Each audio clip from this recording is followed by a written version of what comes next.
And welcome back, RFCLA fans, to New Notes from the Clubhouse, episode number 6 in our series, an RFCLA fan podcast, where we highlight and focus on the only pro rugby team here in Los Angeles, RFCLA. It is a great team. Rugby is a great sport. Trying to introduce to the new fan base here in LA all the reasons why you should get hyped about RFCLA. As always, I'm your host. My name is Joshua Shibata. Thank you very much for checking out the podcast. We got a lot to discuss. We are entering into Storm Week. If you haven't been watching my videos and know what that's about, I'll explain a little bit about it. It's a very unique time in Major League Rugby, a very stressful time, I'm sure, for a lot of the teams, including RFCLA. We'll also be recapping, unfortunately, our loss to a very, very strong Utah team. We'll also be previewing our upcoming matchup, which is on a Tuesday, which is why we're doing this episode now. Normally, I do it right before our games on Saturday or Sunday, but we do have a rare Tuesday because, again, it is Storm Week, which, I don't have the special effects like I usually do with my videos, but again, if you want to know all about Storm Week, I do have a video in my YouTube channel that explains everything about it. It is pretty crazy. And then, of course, we'll have interviews with some of our great players, including a very fun segment of Squad Talk. So, first of all, let's welcome you to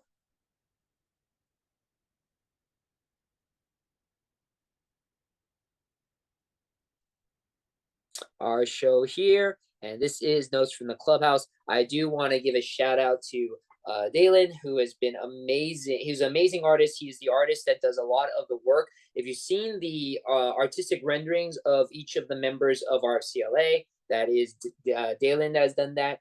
He also contributed to this great cover art for this segment of my YouTube channel, the fan podcast Notes from the Clubhouse. Awesome work by him. Highly recommend that you check out all of his social medias that is available. So, of course, let's talk about the first thing, unfortunately. Our recent game last Saturday at Wallace Annenberg Stadium, hosting the Utah Warriors. We come up short, 45-28. It was a very, very weird game, to say the least.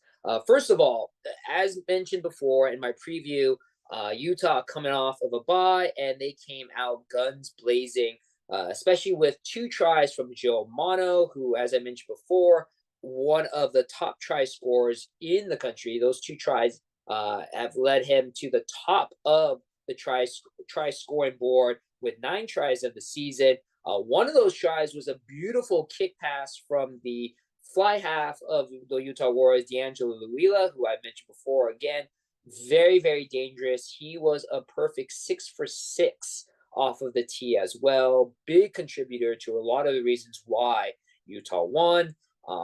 But Utah came out hot blazing 21-0 by the midpoint of the first half. Fortunately, we then got RCLA psyched up, and we had back-to-back tries from Andrew Coe, Billy Meeks, and then Reese McDonald. The Reese McDonald try is a try to behold. It was a thing of pure beauty, and it tied up the game. So 21-21 all going into the sheds in the half, and unfortunately, things kind of went for a turn for the worse. For those of you who weren't there at the game and not quite understand why the halftime ended up, it's normally a 20-minute halftime, and it got extended to about 45 minutes to an hour. It's unfortunately because one of RFCLA players, Declan Laney, he suffered a severe leg injury, had to be taken away by ambulance to the hospital. Rules and regulations state that no physical sporting event can proceed without an ambulance on the territory, on the premises, and it's purely for the safety of the players. So we had to wait until our ambulance came back. I spoke to Declan Laney. He is in good spirits. It was a severe injury. He is going in for surgery. And I'll talk about a little bit later with the report from RFCLA that they just announced. Unfortunately, Declan Laney will be out for the season. Of course, we here at the podcast wish Declan Laney a speedy recovery. Hope to see him next season. But unfortunately, he is out for the rest of the season. Now, again, an extended halftime. Both teams to face that. Utah had to face the same situation as RFCLA, but I really do feel the momentum that RFCLA built at the last half of the first half, those 3 tries completely gone. And it was a struggle. Unfortunately, RFCLA gave up a couple of tries and just they looked very, very flat. We were able to score the bonus try from Ed Timpson, but in the end, 45-28, Utah was able to score 24 points to just our 7, and we're able to walk away with the win. Utah just beat San Diego as well over the weekend, and they are looking like the #1 team in the Western Conference. A lot to talk about with San Diego, who have unfortunately they start out as a hot team, undefeated 5-0, has just dropped 4 straight as they're getting ready to head into the Cali Cup game with us here in RFCLA. But again, I'll be talking about that in next week's issue of Notes for the Clubhouse. Now, let's talk about, unfortunately, the bad news that RFCLA just announced. An injury update, full transparency from the squad, which is great. But as you see here, unfortunately, a lot of our props are hurt. Lincoln C, Connor Young, Cronin Gleason, and of course, Declan Laney, as I mentioned before, all have been rolled out of the season. They have all suffered season-ending injuries. Connor Young suffered an injury earlier in the season. Cronin Gleason suffered an injury just a couple of weeks ago that unfortunately did turn to season-ending. And then Lincoln C, honestly, I feel that one was somewhere probably maybe preseason during practice because we never really quite saw Lincoln C suit up. It's very unfortunate. Of course, we here at the podcast wish all of them a speedy recovery. Hope to see them next season on the pitch. And then Dane Xander DZ will be out for at least 8 weeks. He suffered a pretty bad knee injury as well. But 8 weeks, theoretically, DZ could come back once RFCLA makes the playoffs. But again, it just depends on how rehab goes. And there's no guarantee that DZ will be back as well. So because of all these injuries to props, you have 4 injuries of props. The prop position is very, very thin. Therefore, RFCLA just announced the signing of new acquisition, Justice Tavai, who is joining us from Belmont Shore. He is another Belmont Shore call-up. Sean Nolan is another one as well. Belmont Shore, a very, very successful rugby club here in Southern California, has very deep ties with RFCLA. Justice Tavai is a very interesting story. He's actually one of 6, that's right, 6 brothers, and they've all played either rugby or American football or both. Justice Tavai, you may recognize his older brother if you're a New England fan, Jelani Tavai. He is currently on the New England Patriots. His other Justice's other brother, J.R. Tavai, was on the New England Patriots. Unfortunately, was cut. He was at USC, which is my alma mater, from 2011 to 2015. Ended up being undrafted, but then picked up by the New England Patriots. Unfortunately, he got cut. He is now with the Helvetic Guards, which are a European football team. So he is over there. Justice Tavai spent his time in college football and American football, was in Hawaii and San Diego State before he graduated. He unfortunately was undrafted in 2023. He was picked up by the New England practice squad, but then waived shortly after. He's been focusing a lot of his time on rugby, which is something that apparently all 6 brothers were playing when they were kids. They are all part of the Miracosta rugby program, and they actually were part of what built up that Miracosta program. So the Tavai family are pretty well known in the Southern California rugby community. This is a huge, huge pickup for RCLA, a guy with a lot of talent, a lot to prove. And he will, a little bit of spoiler, he has been announced to be in the match day 23 as we take on the New England Free Jacks. Sorry about that. So Justice will be going to where his brother's hanging out, Jalani. And speaking of players who have just made their MLR cap debut, I had the chance to talk to Robert Mapa, a player for RFCLA who just made his very first MLR cap in the game against the Utah Warriors. He had a lot to talk about, his excitement, as well as a little bit of a preview of what we're expecting when RFCLA plays 2 games in 5 days for Storm Week, as we take on the New England Free Jacks on Tuesday and then turn around on a short time between as we have our second game back home against the San Diego Legion for the Cali Cup. Listen here to Robert Mapa.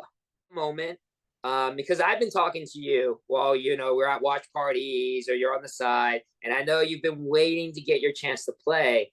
When you were told that you were going to be on the match day 23, what was going through your head at that point? Yeah, I was keen to get on. Yeah, just keen. I was just keen, really keen. Yeah, to get some game time. Yeah. Yeah. And then when your number came up during the game, I know the Utah game started getting a little bit out of control and everything, but when your number came up, and I'm assuming with the crowd roaring, and I'm your PA announcer, so I'm announcing you, Robert's coming onto the field. What was going through your head? Or were you in game mode? Did that all just kind of fade away? Or how did you feel when you stepped onto the pitch?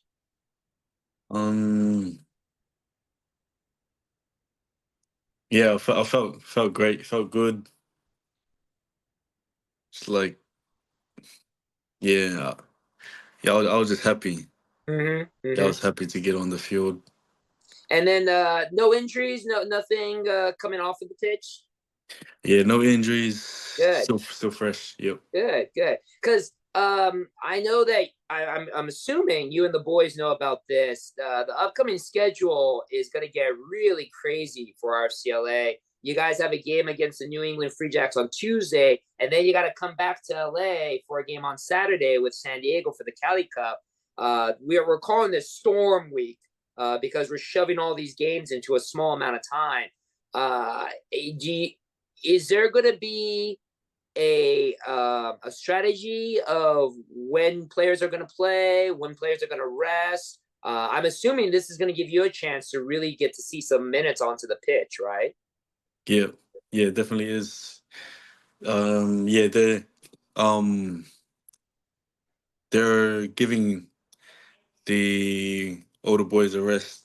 Yeah, and then they'll give us some time to play.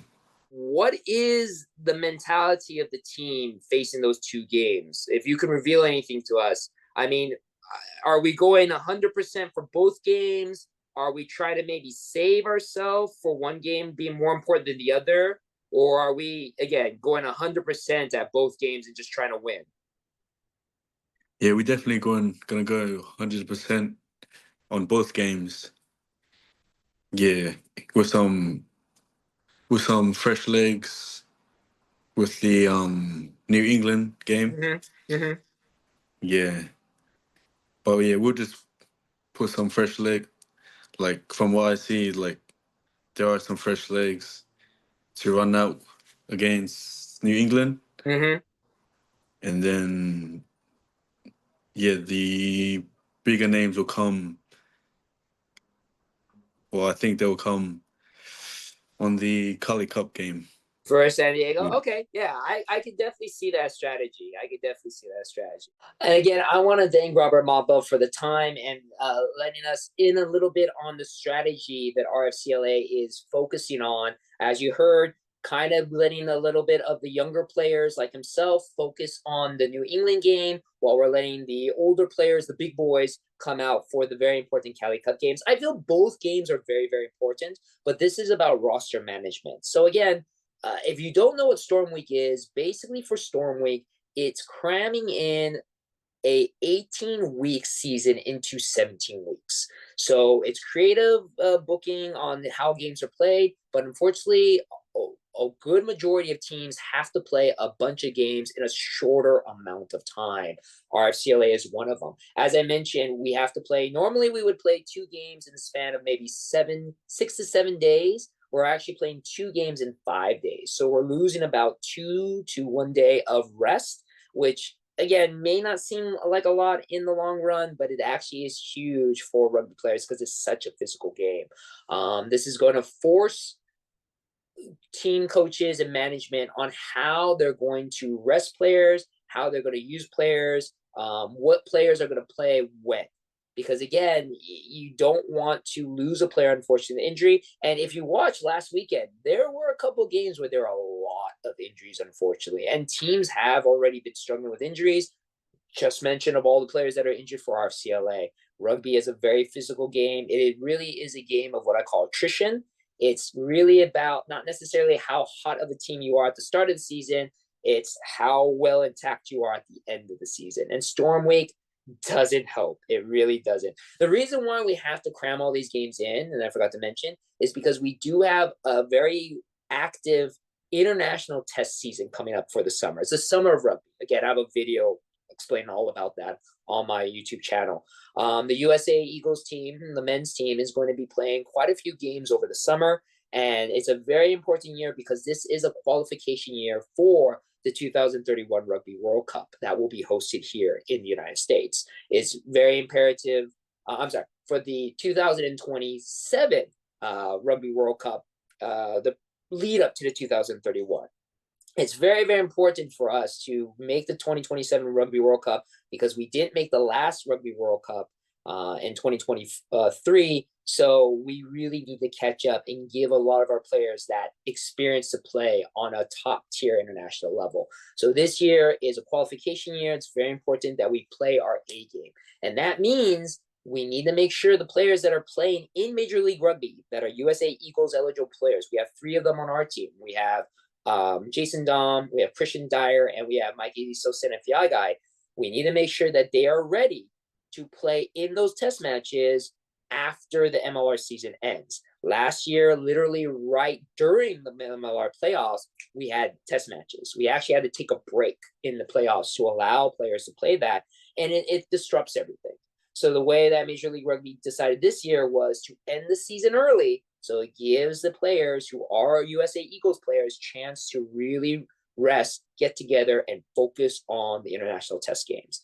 Unfortunately, that does mean that then we have to shove all these games in a short amount of time. So it is tough, and it's going to be a lot of game management, and it's going to be very, very hectic for everybody involved. So that is a little bit of a negativity, but let's talk about some positivity. You guys had a lot of fun with these two, as well as with our Squad Talk segments. So I have the pleasure of bringing back Tas Smith and Matias Jensen to talk about their fellow squad mates in RFCLA with our segment of Squad Talk. Now, let's go to the fun part of our interview where we'll start talking a little bit more and getting to know not only just you two, but your squad mates as well. So let me start with you, Matias. So Matias, outside of rugby, do you have any other hobbies or any interests that you like to do? I like to cook a bit, actually. Yeah, there you go. He's good. He was making banana bread for the boys last night. He's pretty good. I live with Taz and Nick Chan, and so that's our little unit 8, Barbara Street.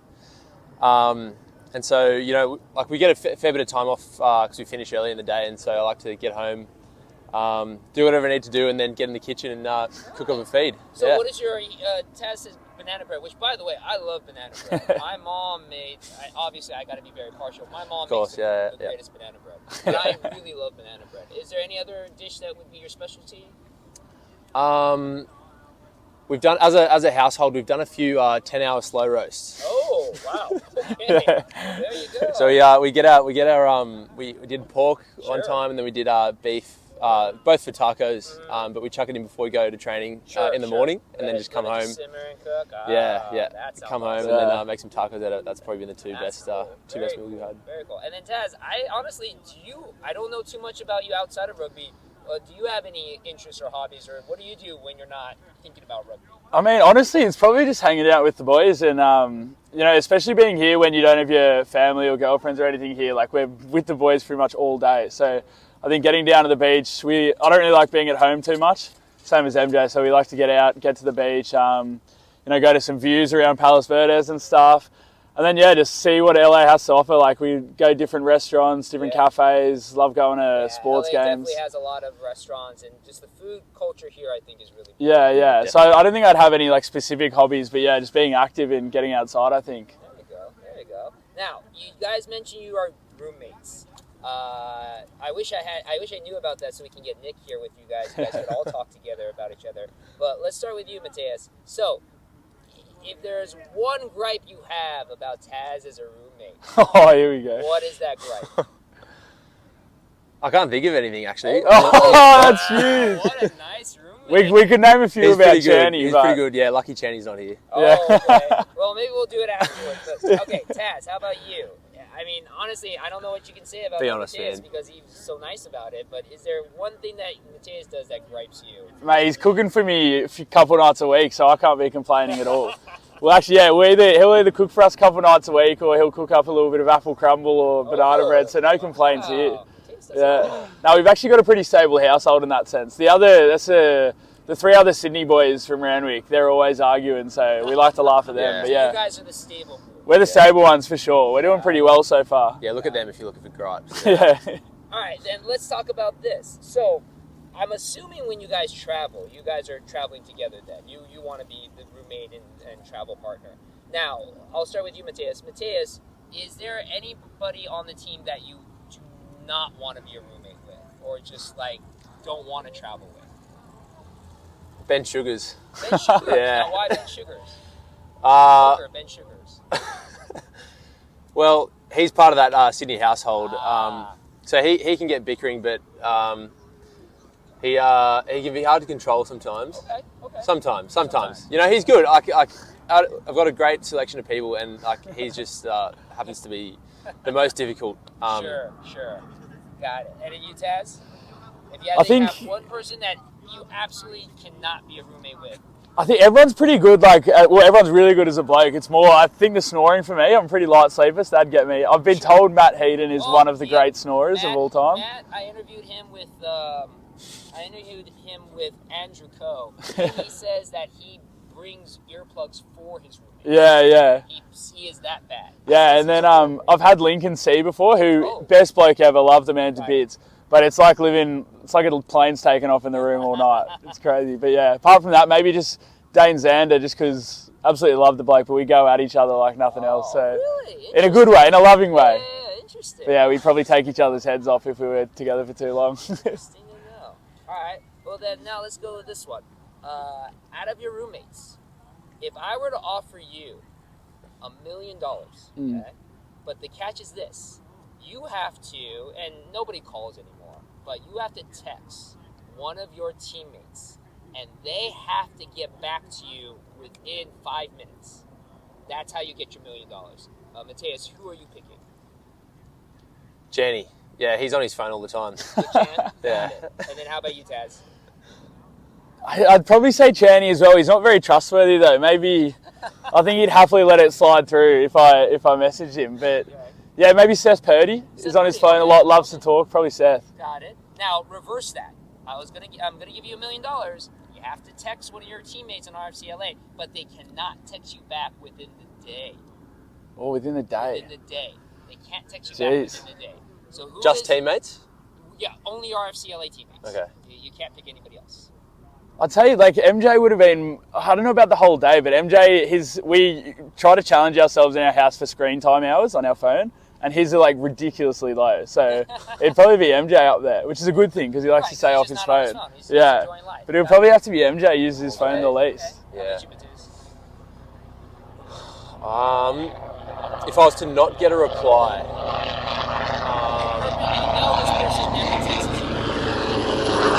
is it okay if they see the message and don't reply?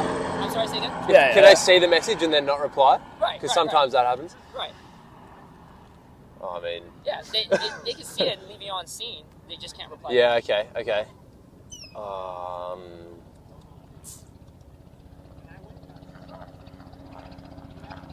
I don't really know, eh? Yeah. Could be Q-Cell or something. Doesn't reply. Yeah, so.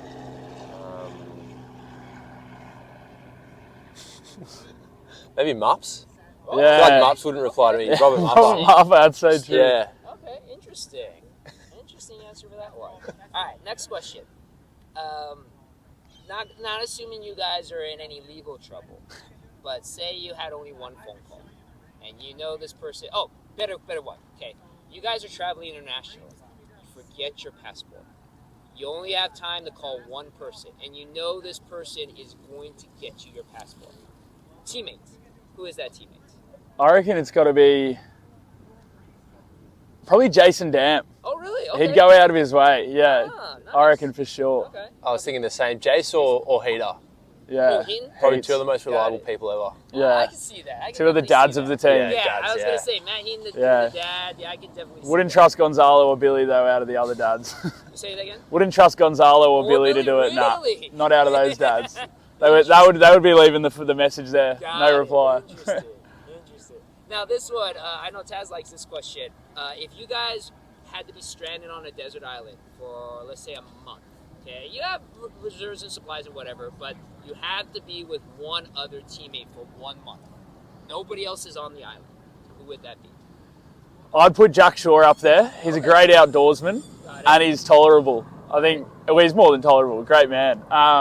But yeah, he likes to watch his outdoor recreation videos. So he'll likes to do it himself. Help you survive. Yeah, and I think he'd help me survive and be a good company as well, and good to cuddle up to, I reckon.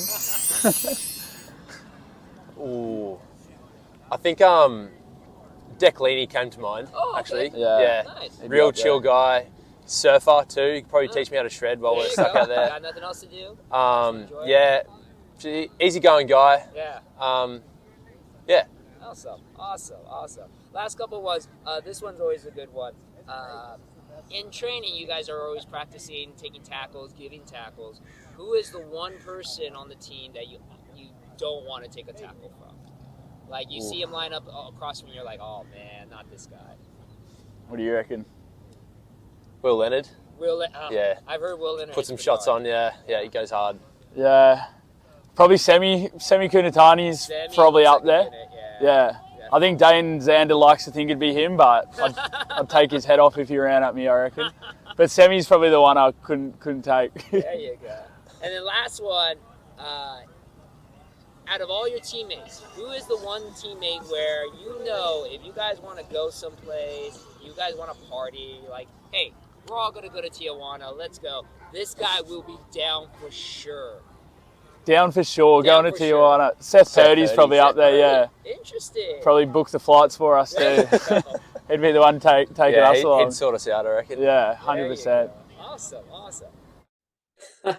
So again, I want to thank Taz and Matias for their great time with this segment of Squad Talk. A lot of fun. I'm hoping to get them back in again, and Nick Chan, so that all three of the roommates can talk and kind of spill a little bit of the beans on each other in another segment of Squad Talk. But let's now talk about the game coming up either tomorrow or today, depending on when you're watching this podcast, with the two-time defending and reigning MLR champions, the New England Free Jacks. New England Free Jacks were struggling quite a bit beginning of the season. They started off 2-3 and have been on a hot win streak. They are now 6-3 on the season. They've been looking really good.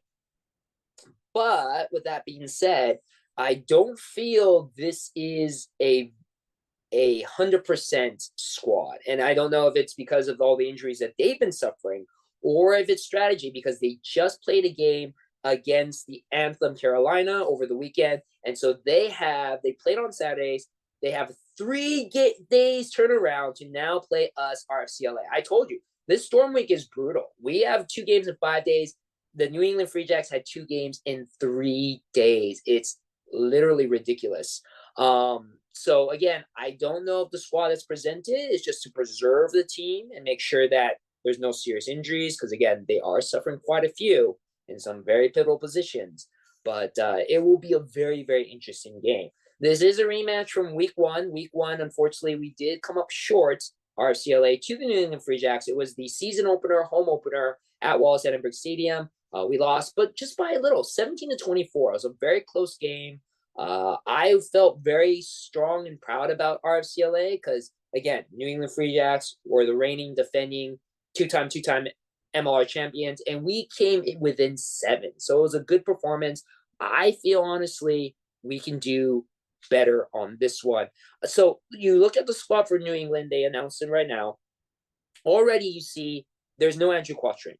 There's no Geronimo Gomez Vara. There's no Wayne Vanderbank, who is the last season for back of the year for MLR. He's out. He scored a try against us in the first week. There's no Harrison Boyle. And more importantly, there's no Jason Patros, who is a huge contributor to the New England Free Jacks. And then a guy who actually stood in place of Jason Patros and was really good so far for the season, Falatoy Penny. He unfortunately suffered an injury 2 games ago, and he is still out. So a lot of the talent that New England has is not in this game.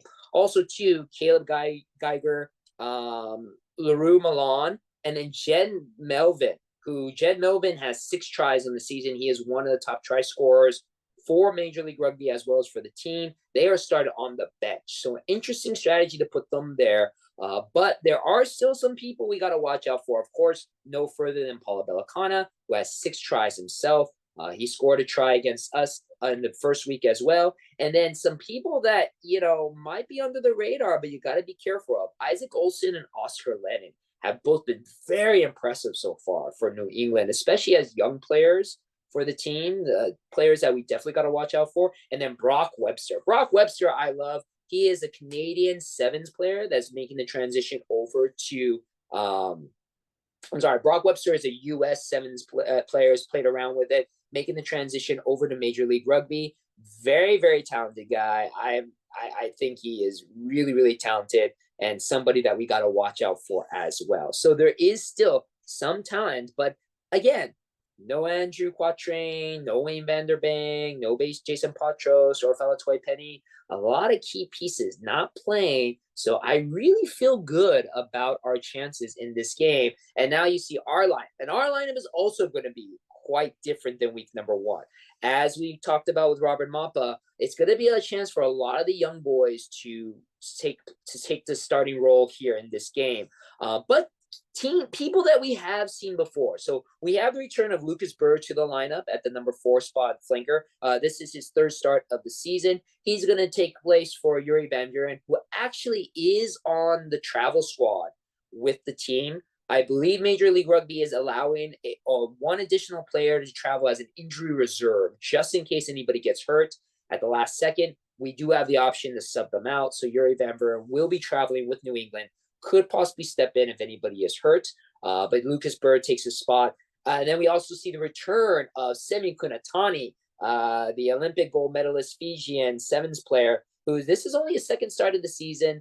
I've been asked before, especially by John from Rugby Morning, why is Semi Kunatani, who scored 10 tries last season, was the dominant offensive weapon for RFCLA, why hasn't he been playing more?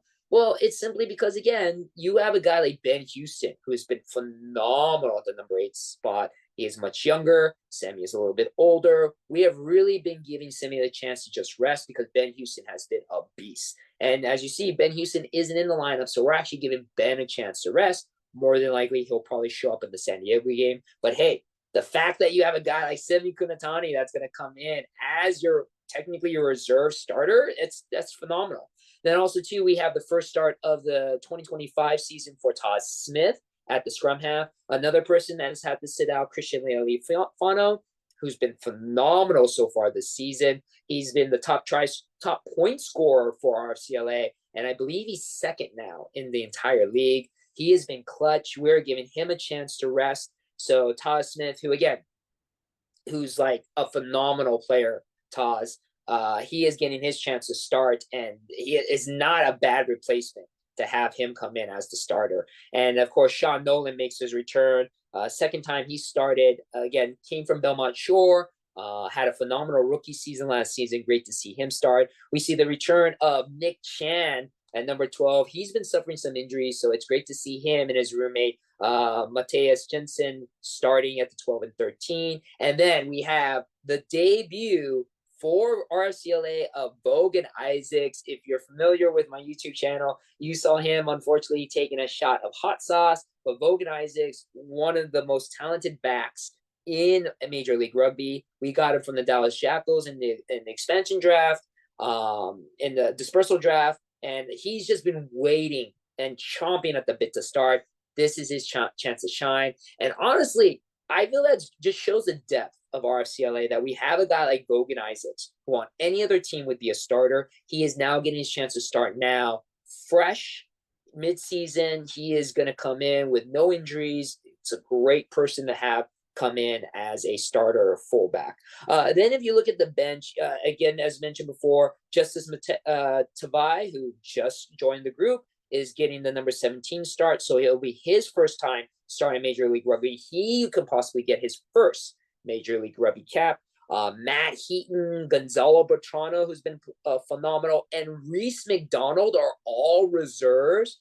Again, I feel this just shows the depth that we have, that you have guys like Heaton, Gonzalo, and Reese reserve. They can come in, and Reese is phenomenal when he comes off the bench because he really likes the fire, and I feel Gonzalo can do the same. So, and of course you have Robert Mapa too, possibly going to make his second appearance as an RFCLA player in the Major League Rugby. So our bench, man, I feel this game is going to be a game about whose bench is better. Not necessarily what starters are better, but what bench is better and how the coaches use those benches. So it's going to be an exciting game. And again, this game is not here in LA. It's going to be at the Veterans Memorial Stadium in New England, but you can join the RFCLA team and members that were not able to make the trip, as well as management, at the clubhouse, which is the boardroom in El Segundo. It is not our usual stomping grounds of Tower 12, but the boardroom is just as nice, if not, it's pretty damn good. And so join us there at 3 p.m. for the 4 p.m. kickoff game. You can watch the game with players, talk to them. They're very open, very nice, great to be around. And it's a fun time. And it's a great time to chant on and root for RFCLA as we try to pick up where we left off. No longer are we on a streak, but we do have a winnable chance to get a good win against the reigning defending two-time MLR champions. So that's the podcast in a nutshell. Again, thank you very much, guys, for supporting. Let people know about this podcast. Spread the word. I want to give you guys a lot of great information about the only pro rugby team here in Los Angeles, RFCLA, as well as little tidbits about the team and about matches coming up. Don't forget, we do have another match coming up on Saturday in San Diego. So right after Tuesday, we got to do our own little Storm Week again, facing against San Diego for the very prestigious Cali Cup. Of course, I'll have a podcast episode about that. We'll have some great guests. We'll have some great fun. And again, I appreciate you guys for all your support. So as always, thank you very much for checking out the podcast, and I'll see you on the pitch.